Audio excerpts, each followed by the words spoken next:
Welcome. In this video I'll start introducing fluid models for plasmas. And one of the main assumptions about fluid models is that there are lots of collisions, and so that the distribution functions remain close to Maxwellian. And so collisions in plasmas are a little bit different from collisions in neutral fluids like gases. And so this talk I'll try and introduce how collisions happen in plasmas, and what the assumptions we make when we use fluid models like MHD. So I'm going to go through the assumptions of fluid models.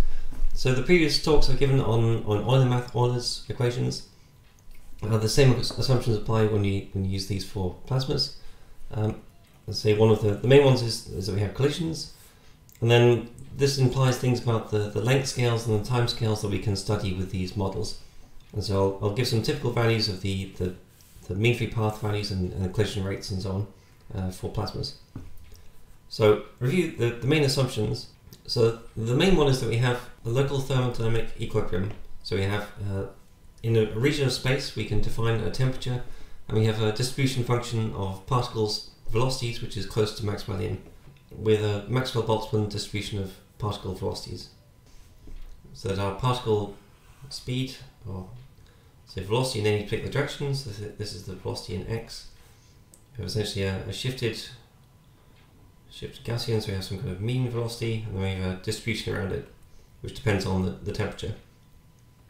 So this would be the fluid flow in the x direction, and we have a distribution of particle velocities. This is our distribution function f, which is essentially a Gaussian in any particular direction. So in order for this to happen, in order for this to occur, we need lots of collisions. And so if you have an oscillation in the plasma, some kind of wave or instability, then the collisions need to occur much more frequently than the plasma conditions are changing. So if the temperature is changing on a timescale of, I don't know, a millisecond, then we need to have much more frequent collisions than that in order to keep a Maxwellian distribution. So if you have a wave with a frequency omega, this is a wave frequency, that frequency must be much less than the collision frequency, which we call nu. A similar and related requirement is that the mean free path should be relatively short. So if we have a wavelength, then the particle needs to have many collisions as it goes through a wavelength. So if you have, we need a short mean free path. And the reason is that if we have, say, two regions of space, so we have a region of the plasma here, which is hot, and a region which is cold. If particles can go straight from a hot region straight to a cold one without colliding, then the distribution function in both regions will end up looking non-Maxwellian. So if we plot the distribution function again, so this is like velocity in x, we have some kind of distribution function. In the hot side, the hot just means we have a very broad distribution, so we end up with a distribution which looks like this. And then in the cold side, cold just means we have a very narrow distribution, and so we end up with a distribution function, let's say, which looks a bit like this, like that. But now if you have a combination of the hot and the cold, we end up with a distribution function which looks essentially very non-Maxwellian. So we end up with bumps, these sort of extra bumps and wiggles, and there's no way of modelling this combination of two distribution functions with a Maxwellian. And so if you have multiple collisions, then this will quickly go back to Maxwellian. And if we have a situation where we have multiple collisions, so a particle collides multiple times as it travels from the hot to the cold, then it has a chance to join one Maxwellian distribution function. And so if we have, we need a short mean free path. So the mean free path, lambda, mean free path, must be much less than the length scales. So L, where L is typical distances. So it'd be a wavelength for a wave, or sizes of the structures or the perturbations in the temperature, for example. And this is equivalent to, say, the Newton number. So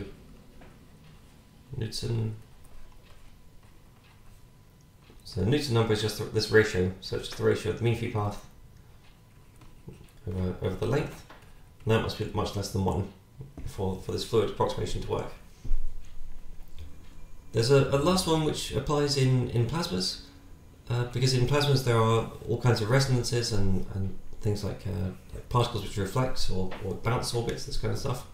And so in a particle picture, what can happen is that a particular group of particles can be resonant with a wave, for example, or can bounce at a particular point in the magnetic field. So you might have some distribution function like this, some kind of distribution function like that, and there may be a wave at some particular velocity, and what happens in plasmas, this can produce resonance effects, and so you might end up with a distribution function which looks a bit like this, for example. And this kind of thing is very difficult to represent with a fluid model, because here we have a particular range of velocities, we're picking out some particular population of particles, and representing these kind of resonances or features in the distribution function are very, very difficult. So for fluid models, so we have no special particles. What I mean by that is that there is no particular resonances, or we're not picking out any particular point on the distribution function as being treated differently.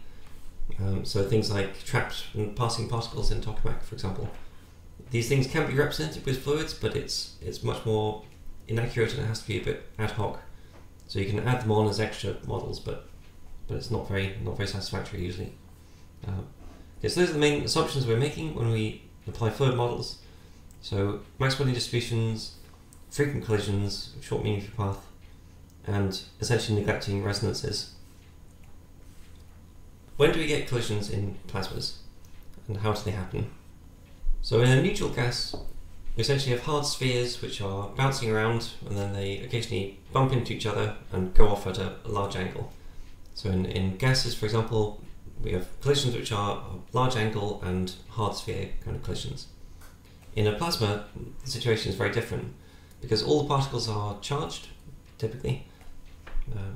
You might have an ion, for example, which has some positive charge, and we have an electron, which is moving through the plasma like this. So this is some electron, and what happens is there's a force between these two, just an electrostatic force, and so without the ion, the electron would keep going like this, at some distance here.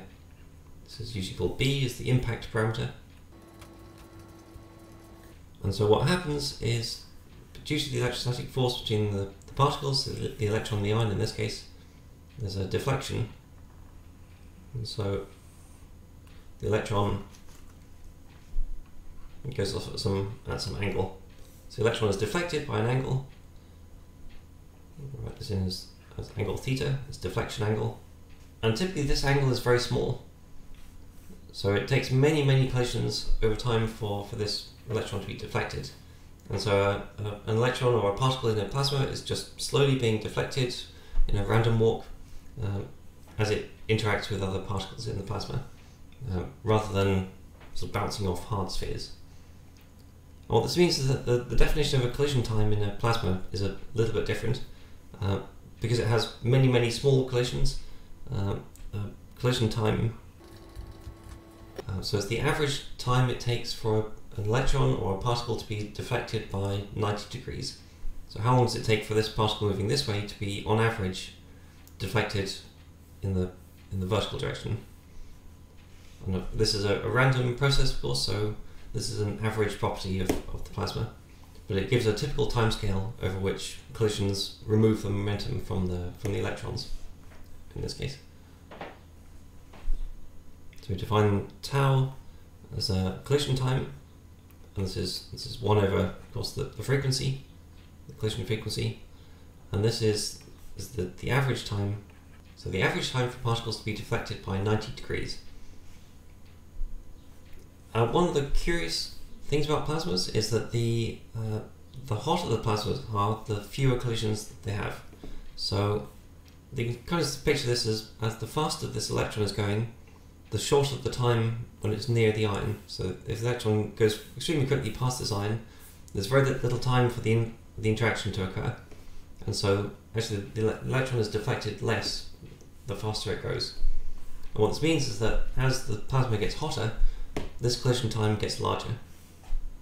And so what we expect is that as the plasma gets hotter, we have fewer and fewer collisions, and so that by the time you're in the core of a tokamak, for example, the collision time and collision length becomes so long that essentially collisions can be ignored, so it's collisionless.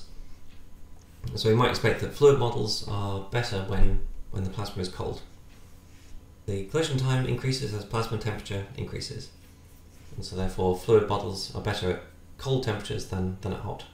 Okay, so usually plasmas are made up of multiple different species, so we might have electrons and ions and different kinds of ions, so like deuterium, tritium, helium, or kind of mix of different ones, and the particles can collide with any of these other species.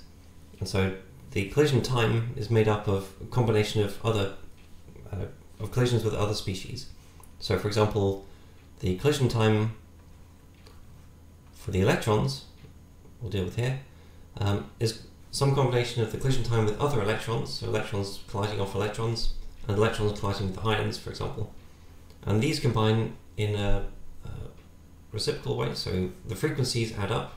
So the frequency of collisions is 1 over the frequency of collisions with other electrons, and 1 over frequency, so the frequency of electrons with ions.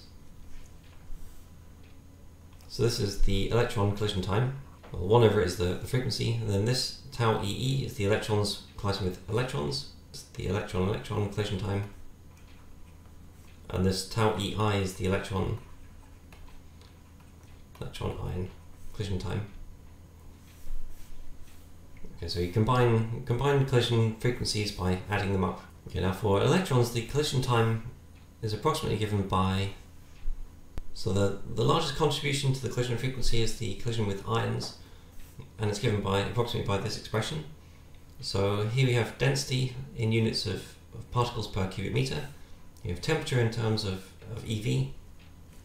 This Z is the ion charge, and this is the Coulomb logarithm, which typically is about 10 to 20, that kind of range.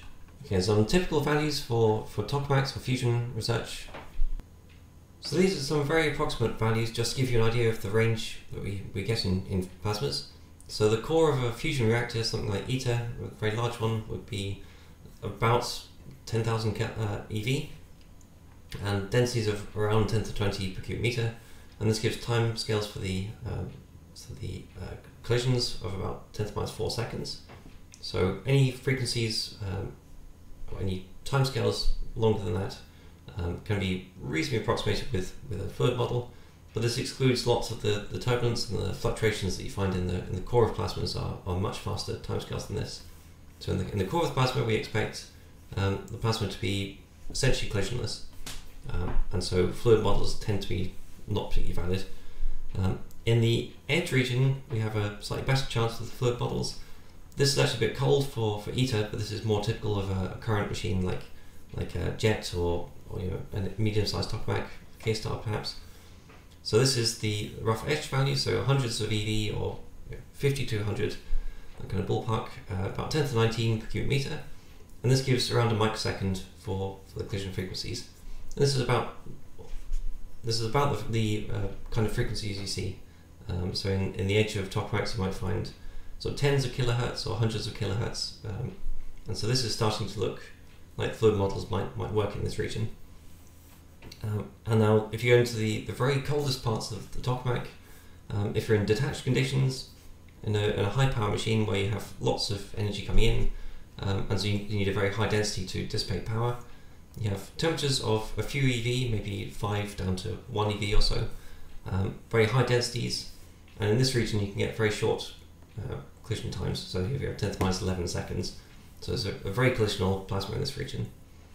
So you can see the range of values you get, so 7 orders of magnitude variation in the collision time between the hot core and the cold diverter. And in this colder edge of the plasma is where we might expect fluid models to work quite well. So now if you look at the mean free path values, so the mean free path is just given by the time between collisions times the speed. So we here use the thermal speed, so the typical speed of particles in the plasma, So there are several different definitions of the thermal speed depending on how many dimensions you're looking in, depending on exactly what properties you're looking at, so a reasonable choice is that thermal speed is just square root of 3 times ET, so this is the typical energy, so it's 1/2 E times T for each degree of freedom, and then you have three-dimensional plasma, so 3 ET over the mass. And here I'm looking at electrons, so mass of the electron. And so typical values, again using the same parameters, so in the core, the edge and the diverter.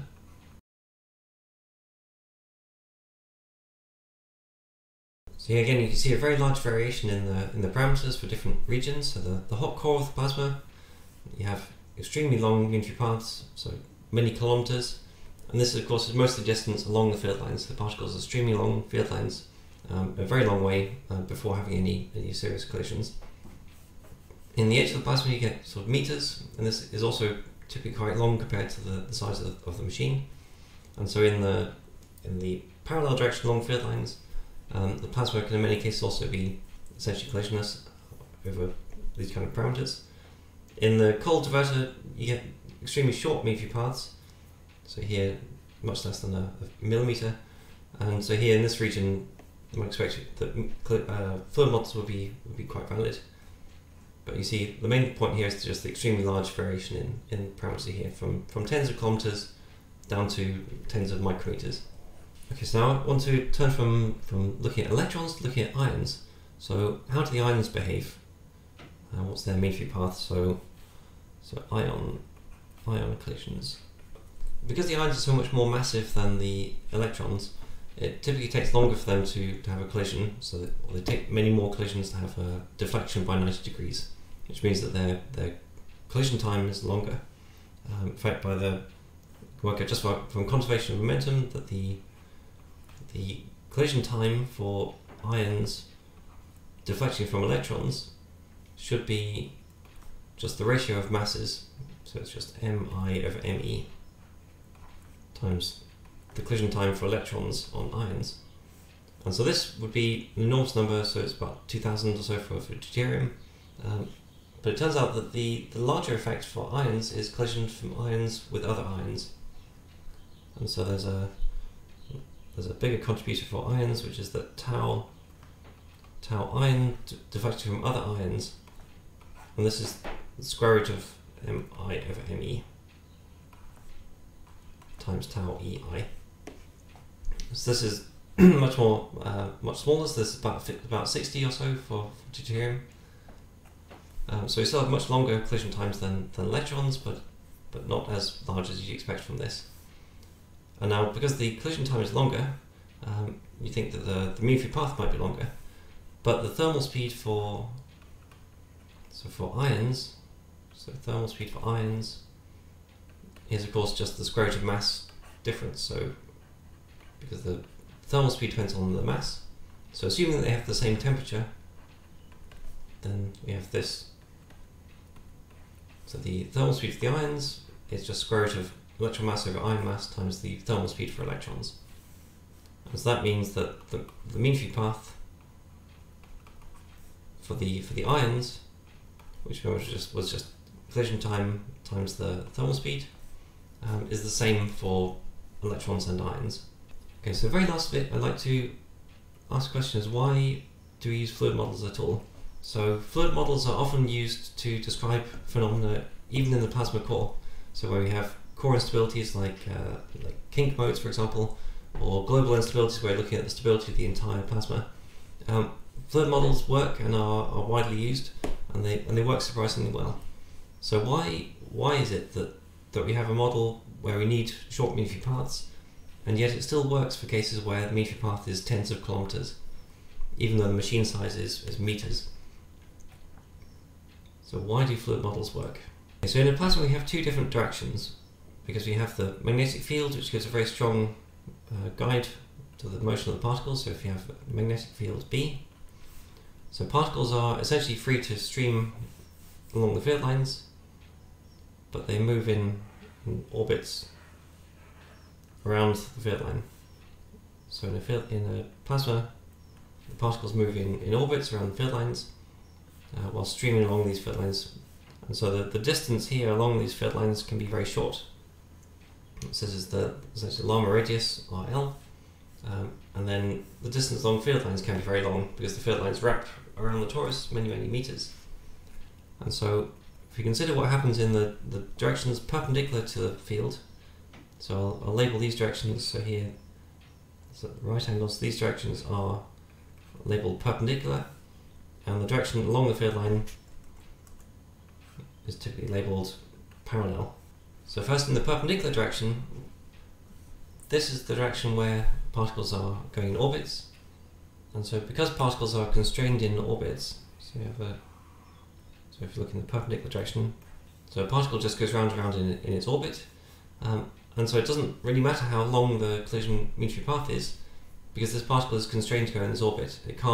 Particles can't shoot off into some hot or colder region because they're constrained to their orbits. And so the effective mean-free path is actually just the width of this orbit, because between collisions, this is how far particles move. And so even though the mean-free path can be kilometers, the effective mean-free path is just the Lama radius. And so the limits of fluid models are closer to the Lama radius of the ions than the mean-free path of the particles. And so if you want to look at very small scale phenomena on the scale of the Lama radii, then fluid models will break down. But on larger scales, they are actually surprisingly valid, or surprisingly effective. And in plasmas, much of the time we're interested in things like equilibrium, which is like the radial force balance, or phenomena where the motion of the plasma is relatively slow. And in those cases, the fast motion of the particles along the field actually results in such things like pressure being constant along the field lines. And it's the dynamics perpendicular to the field line that matter. And so if the dynamics perpendicular to the field line are captured correctly, and in MHD this radial force balance is quite accurate, then we can get a good description of phenomena. Along the field line, this is where so kinetic effects or effects that are not in the fluid model can become important. So on slow timescales, particles stream so quickly along field lines that all quantities are essentially constant along field lines. So the pressures, the temperatures, and therefore the densities. So it's fast phenomena where kinetic effects, these the effects of the long mean-free paths can become important.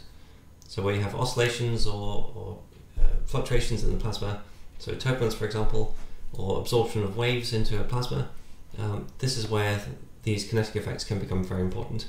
And so things like Landau damping, where you have resonance between a particle population and a wave travelling along the field line, this is something which is not captured very well by fluid models. And so in the next few talks we're going to use fluid models, so develop MHD and the fluid models used in plasma physics, and then apply them to essentially slow phenomena, so equilibrium solutions, so how does the overall plasma look, and large-scale instabilities, which can essentially result in disruption of the entire plasma. But you should bear in mind that these models do break down, and there are cases where particularly small-scale, high-frequency phenomena where these models will not work.